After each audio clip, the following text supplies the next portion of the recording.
Working Fans Podcast. Cool. Yep. All right, here we go. Coming down 3, 2.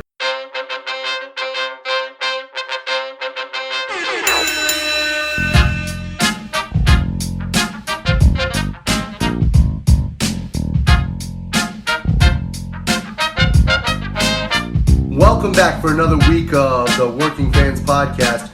This is AJ. I'm the former wrestler. We've got Dave, the ultimate fan, here with us as we do every week. Our producer Joe likes to make us sound good and makes us look way more professional than we actually are. As always, you can find us on Twitter, that's @FansWorking, Facebook, Working Fans Pod. We've got email where you can reach out to us and please contact us to let us know what you think of the podcast and for any ideas that you might have. That's workingfanswrestlingpod@gmail.com. We're on Instagram where you can keep up with us at workingfanswrestling_pod. And then you can now listen to us on all major platforms, including Anchor.fm. We're on Google Podcasts, Spotify, Breaker, Overcast, Pocket Casts, Radio Public, Apple Podcasts, and you can actually check us out on YouTube. Now, it's important when you go onto the Apple Podcasts and YouTube, hit that subscribe button, give us a rating, let us know what you think so you can help us out and we can continue to do what we love and bring you guys in as fans. Working Fans Podcast with AJ and Dave, and we got a special guest today, one half of the former NWA Tag Team Champions and part of the group Strictly Business, Mr. Royce Issacs. Royce, how are you, sir? Hey, what's up, guys? Thanks for having me on. It's our pleasure, Royce. I think my co-host forgot to mention that also the future Crockett Cup winner for 2020. Hey. Just saying. No, I appreciate that we got to it eventually because that's definitely on the docket for sure, man. The Crockett Cup's coming up April 19th, so we are in wild card season, baby. I'm ready to have a big year. Obviously, last year Crockett Cup was a coming out party of sorts for the wild cards. So I think this year, onward and upward, we got to take the cup home with us, baby. Yeah, it's funny you talk about that. Obviously, you're a competitor, you're an athlete. Did I see you training with Josh Barnett? Yeah, man. So, the cool thing is, living in LA the past 2.5 years now, is you make some pretty cool connections. I met Josh at a suburban fight show. Randomly, it was after a GCW show, they had a suburban fight that ran directly after that I was on. I wrestled KCB, who's a really good East Coast guy for GCW. And after the match, we were just talking and bullshitting. And I think it was one of those things where, we got along. We trained together a couple times now. I have some elbow bursitis I'm dealing with, so I'm trying to heal up and whatever. But it's really cool anytime I get to learn from a master like that. And it's someone that's had such a storied career. Josh is really, really cool. He actually referred me to the doctor that's helping with my elbow bursitis. So really legit, really good dude. I can't wait to train with him some more. I have a shoot background from my college wrestling days, and it's something that I enjoy, and I'd like to get back to. So. Well, people talk a lot about legitimate backgrounds, and the fact that you wrestled for Cornell out there in Iowa is absolutely incredible. Any of us that did amateur wrestling know that where you want to be is a state like Iowa or Minnesota, somewhere out there in the heartland where wrestling is God. Yeah, absolutely. I think you either want to be in the Midwest. I think Iowa obviously has a long storied history, and it's gotten to the point now too, especially for high school. And then now with Kale Sanderson for college, Pennsylvania has gotten really, really good as far as that goes as well. So it's there's a few really, really good hot spots for people who can shoot really well and whatnot. It's really cool now that Josh has the Bloodsport series that he's been doing, that he's been able to showcase more like an old school pancrase shoot style for pro wrestling, because I definitely think there's an audience for that. I really enjoy watching that kind of stuff. I'll still go back and watch old pancrase matches and whatnot on watch them on YouTube and stuff. And so it's definitely a different kind of spectacle and event. Yeah, no, we're huge fans. We actually went to the Bloodsport where it was Barnett versus Minoru Suzuki, and oh shit, yeah, just a great show. And I'm a big MMA fan too. I just watched, I think it was 248 this weekend. Oh god, what's the name, Romero versus Adam Saya or whatever. Yes. The friggin' co-main event, the two females fighting. The women tore it up, right? Oh man, that was one of the craziest fights. They stole the show. Yeah, unbelievable damage done. I don't know if that might be one of those things they say is a career shortener. It was definitely, it was a crazy fight. You don't have too many of those in you, kind of thing. Yeah, right. For sure. Now, as a competitor too, I couldn't help but notice this on Facebook. I wanted to ask you, I'm assuming this has to do with your lifting credentials, but maybe you could clarify. Big Bad Deadlift Daddy? Is that your nickname, or is that one of them? That is my nickname. So, I mean, that all comes from, I'm a huge Scott Steiner fan. Shout out to Scott. I know he's in recovery right now. He had a health scare. But I grew up a Scott Steiner fan. Always been a big fan of Big Papa Pump. I mean, obviously, I deadlift for workout, my own personal workouts and whatnot as well. But even outside of that, one of my biggest moves in my arsenal has always been like my deadlift suplexes, and since that was something that I was kind of getting known for, it just made sense because I didn't want to be like a small booty daddy.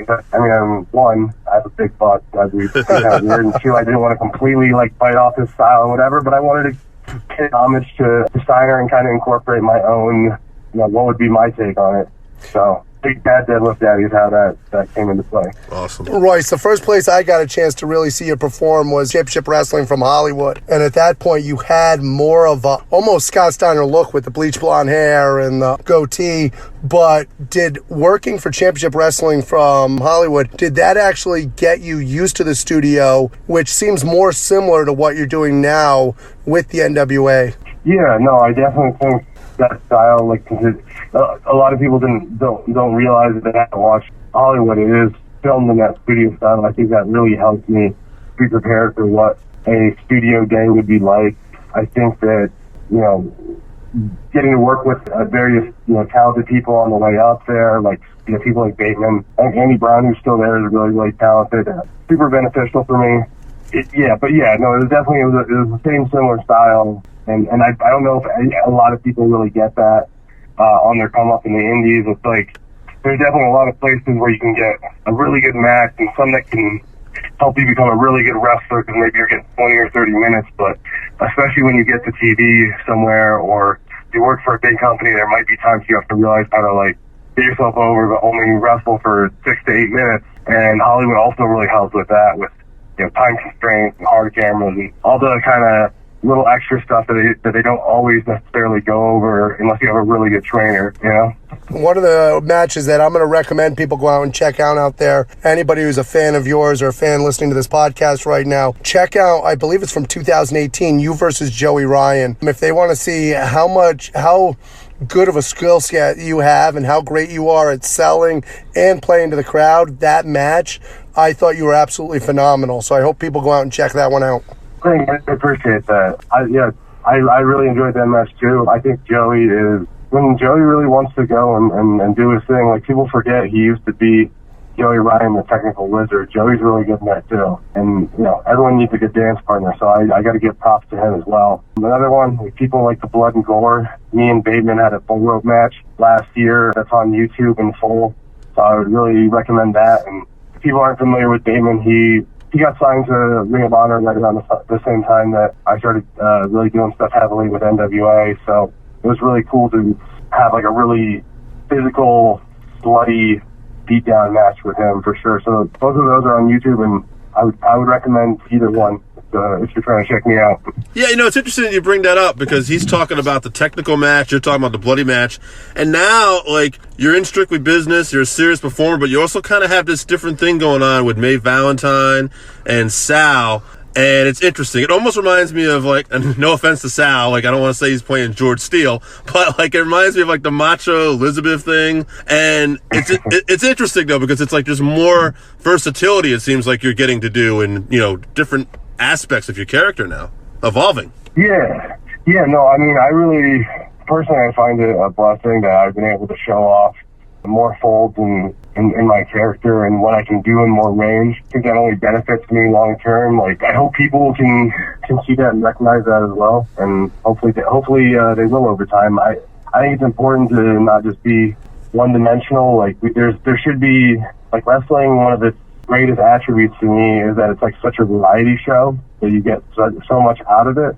and the more that I can contribute to that, the happier kind of I'll be, because I think that it's like some people, you never know what's going to stick with people. Obviously there's a lot of people that really enjoy good technical wrestling. There's some people that want to see car crashes and whatever, and there's some people that, like, I remember so many of the mid-card, the low-card people from the Attitude Era and it has nothing to do with anything they were doing in the ring. It was because of vignettes and, promos and whatever the interaction was between them and another mid-card. Like, that kind of stuff can be really memorable, too. And I think if you can show everything, no matter where you're at on the card, and luckily I'm in a place where I'm with Strictly Business where, it's a primo act and whatnot, but you can really show more value for yourself when you are in a setting like that where you can show your range. Royce, we had on about a month and a half ago, we had a legend and Ricky Morton on, and he gave you one of the best compliments I think that you can give a fellow wrestler. And he said that wrestling you and Tom Latimer was basically like having a night off in the ring. And to hear a legend actually talk about you that way, that's got to be a cool thing. But what were your influences growing up, and what time period did you actually start really following wrestling? Well, yeah, I just turned 31 in February, so I'm an Attitude Era baby. Like, I came up when, wrestling was really hitting its boom period. I was definitely more of a WWF guy than WCW, but I watched both products pretty regularly. When I was a kid, I liked all the cool guys, all the Stone Cold, The Rock, Mankind. I was like a big, obviously, Scott Steiner fan, big Booker T fan, Diamond Dallas Page. All those kind of guys. And then when it comes to like my own personal stuff, I kind of try to take from everywhere. I think it's people do themselves a real disservice when you see someone and they're just doing, like, you can tell, oh, this guy is like a huge, I don't know, Johnny Gargano fan, and they're just doing like a cosplay of him. Like, Gargano's great, man. He's one of the best, obviously. He's amazing, but like, there's already him. He's already doing himself. So like, you got to find your own style and your own voice and your own self. And if you take a little bit from here, a little bit from there, a little bit of everywhere, you can actually make your own original kind of potion and thing. And I think it's also important, especially for character kind of work, take stuff from outside of wrestling. Like, don't just try to be like, there are certainly elements of like Macho and Liz with me and Myra, especially with almost even the shoot relationship of Macho being paranoid and whatever, but like you can always take from various forms of media and get influence from there. Like, I've always been a really big fan of Jack Burton from Big Trouble in Little China, Kurt Russell's character. Like, I think there's something really, it's an amazing movie, and it's something that really is easily translatable to a face or a heel, for that matter. Where I'm like a big fan of, in the first Mortal Kombat movie, which is like super underrated as far as video game movies go. The second one kind of sucks, and I think that's partly why, but the first one was great. If you look at Johnny Cage's character in there, he's really good at breaking the fourth wall without breaking it too hard, kind of laughing at himself, but then when he needs to be taken seriously, he's taken seriously, because there is that element of like, wrestling can be ha-ha and can be hokey and can be funny, but no matter who you are, if you can never be taken seriously in the ring as a threat, like, you kind of maximize your ceiling of where you can be. Yeah, there's a fine line between comedy wrestling and absurdity, and if you make yourself too much of a joke, then you're taken away from it. Sure, or if you just not to get too sidetracked, or if you do make yourself quite a bit of a joke, know when there's the moment that you have to turn it up a notch and really show people, hey, I'm an ass kicker and I'm a serious threat. You have to take me seriously, and then you can go back to your shtick and it's fine. Timing. I learned years ago, I wrestled, and I was taught by Adrian Street many years ago, because I'm old. But one of the things that was amazing about Adrian was he took that really effeminate character, and it was a character where literally you would think anybody off the street would be able to just whoop the shit out of him. But when it came time to actually perform in the ring, he literally could maul anyone. So it's that finding that fine line and dancing it. Sure. Or like you look at like Aaron Stevens' early work as like Damien Sandow, he would be very like prim and proper, and like as soon as he took over though and he turned it up a notch, you would see a completely different side of him where he'd get really, really vicious for a second. You'd think, oh yeah, shit. Like he might have been popping around, popping circumstance and kind of prancing around and doing his thing, but all of a sudden he got real serious and like, I feel a little uncomfortable now. And obviously, I think what we see, we're just starting to see a little bit of that come out with Shooter Stevens with like the elbow attack that he did to Trevor Murdoch. If you've been paying attention to that as well, but like, oh yeah, he's showing that kind of like, okay, yeah, Sheer Stevens is a goofball, but if you mess with him, he can take it to another level and really, elbow you in the face 300 times until you're not recognizable. I think anybody who learns that Mongolian karate is going to be dangerous, though. That's the thing, yeah, right. I'm not sure what the degree of black belt he is at this current time because I haven't talked to him in a few weeks. He might be like in the high 40s at this point. Right. Well, I'll tell you what. I'm going to backtrack a little bit here because you had talked about some movies, and I have a new segment I'm doing too, and I think you'd be kind of good for it. It's basically just asking you what your favorite stuff is. We do like 5 random quick questions. You can elaborate or you can rapid fire, either way. But I'll start off with favorites. Favorite movie? Oh, favorite movie? I mean, Big Trouble in Little China is definitely on like the top 10 list for sure. Old Boy and Sympathy for Mr. Revenge are 2 Korean flicks that I really like. They're in the same series. They're by the same director, and they're both these kind of twisted stories of revenge that are really, really good. The Dirty Dozen is definitely on my list. I just gave you 4, so we'll leave it at that. Awesome. That was a good list. Favorite pizza? Pepperoni. That's it. I'm sorry. Like, I know that's like really like basic B kind of stuff, but I feel like if you want to have any other meats on there and whatever, like, okay, fine, we can do that. But if it's just me and I'm just eating for myself, basic pepperoni or like double pepperoni or like pepperoni double cheese or like double cheese double pepperoni, any iteration of that is perfect. I don't think there's any, like, sometimes it's like that simplistic masterpiece that's best. Royce, you're a genius, because I piss my wife off with that every time I go out to get pizza. If she sends me out and doesn't tell me what kind, I'm coming home with pepperoni. There you go. Favorite comedian? Oh, man. George Carlin and Dave Chappelle. I think they're probably like Excellent fucking choice. I actually got to see Chappelle once about 10 years ago. Mohegan Sun. You managed to get my favorite comedian and his in the same shot. There you go. All right. Only 2 more. Favorite song? That's a really good question. Or band or musician. Really big fan of Copyright. He's this underground rapper from Ohio who, I don't know, he still does stuff, but he's like a really good, like, punchline heavy, but also really good at layering and stuff and making songs that actually have really good meanings to it and whatever. And he's been around forever. He's an underground guy. He's fucking dope. So awesome. Yeah, Copyright. And last one, besides yourself, favorite wrestler? Favorite wrestler, Scott Steiner or Dolph Ziggler. Oh, very good, very good. Dolph Ziggler, one of the most underrated wrestlers on the planet, in my opinion. I agree, man. I agree. I think that there's a few times that he really could have been given the ball and let run with it, but at the same time, it's really hard. Like, he was still a multiple-time world champion, so he had the great Survivor Series moment and all that. Like, you know what I mean? Like, he still has had a really, really storied, amazingly long career. It's just someone that I think also he could have definitely done even more. And, you know, it is what it is, man. I hats off to him, man. He's a legend. Yeah. To me, he's got that Mr. Perfect thing where he can't have a bad match, so that makes him pliable to make everybody else look so good. Absolutely, yes, absolutely, I agree with that. Now, one other question. You know, you're in Strictly Business, NWA, faction with the heavyweight champion. You know, obviously, it's not like the Four Horsemen, but it's a faction. It kind of gives me memories of that.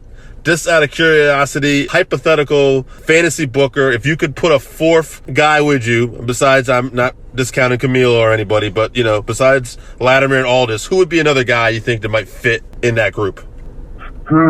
You know, I don't want to do a disservice to Camille. I think she could beat up most guys out there. So agreed. Unfortunately, I can't give you a good answer on that because I wouldn't, you know, I'd feel like I'd be disrespecting her.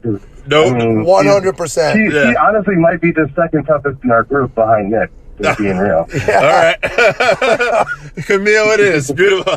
I go, because she's wrestling next week. She's been more of like the bodyguard type. Yeah, no, absolutely. Yeah. I'm excited to see where that all goes because Camille's a force to be reckoned with, and I think the fans are really going to respond to that. And they've done such a great job, I think, with not letting her talk yet, and kind of like it's so intriguing to me the way they developed her. I saw a workout that she did with Latimer and with Braun Strowman, and I don't think I would want to try to keep up with her in the gym, to be honest with you.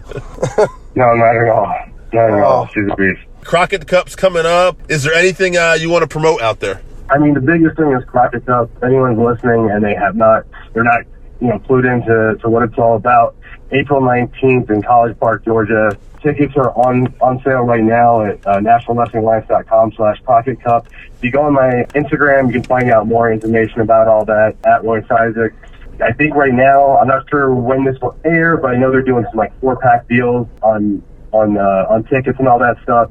I would definitely get on that ASAP. There's obviously also going to be an internet pay-per-view on Fight TV, so you can order it there if you're worried about traveling around during this time and going down to Georgia. Although Georgia's been fine, Atlanta's been fine from all I can tell, so shouldn't be any problems flying there, I don't think. But And like you talked about, if anybody listening to this is heading out to the Atlanta area, those 4-packs are actually 4 for $100. So that's only $25 a seat. That's pretty damn good for such a level of wrestling show. Yeah. They already just on this last week, their Power, they announced some of the talent, and it's like, I'm not surprised that Bill and Inc. was going to be there, but I'm glad they are because obviously me and Tom want the rubber match there, and I want to say Ray Horace. They have some really good announcements for the matches and for some of the talent that's going to be there already. Some good NWA talent and also some really good Ring of Honor talent, and so it's going to be a good clash of styles, and it's our biggest NWA event yet, and I guarantee NWA's always done a really good job of under-promising, over-delivering on every pay-per-view, every taping that we've done. So there's definitely going to be some sick surprises for all the fans that put their faith in us. Yeah, I'm looking forward to it also. I think the opportunity to get yourself and Flip Gordon in the same ring it could blow the roof off and could steal the show, to be honest with you. Yeah, man. Awesome, that was awesome. Royce, thank you very much for your time. We appreciate everything. We know that you're busy as can be out there, but please keep doing what you're doing, and thank you very much. Hey, thank you guys. I'm glad this was really easy to organize and a good podcast that hopefully the fans enjoy. And like Dave said, if you need anything, if you need us to put this on ahead of time, to push anything for you or anything like that, please just let us know on Twitter, and we'll do whatever it takes to help you out. And also, too, low-key, this is even, we haven't been planning this, but, you're, maybe the 7th or 8th NWA guy. We love the NWA. We've been interviewing as many NWA talents as we can get. So we're huge fans of the show and product, and we'll do anything to push what we can do. So. Hell yeah, that's what's up, man. Yeah, you just definitely tag me on anything on, Twitter, Instagram, Facebook, whatever. I'll share, repost, all that stuff. So hopefully we can get as many listeners as possible. Awesome, man. Thank you very much, Royce. Have a great night. Have a great night. Yeah, see you guys later. Bye. All right, so that wraps us up for this week. Thank you again for listening to the Working Fans Podcast. So as always, you can find us on Twitter at FansWorking. Our Facebook page is Working Fans Wrestling Pod. We have email where you can reach out to us and let us know what you think also. That's workingfanswrestlingpod@gmail.com. Follow us on Instagram, workingfanswrestling_pod. And then as always, please continue to listen to us on Anchor.fm, Google Podcasts, Spotify, Breaker, Overcast, Pocket Cast, Radio Public, all your major platforms. If you're following us on Apple Podcasts, which we are also on now, and YouTube, please make sure you subscribe and give us a 5-star rating. It helps us bring you these podcasts where we get to talk to you and talk with you every week.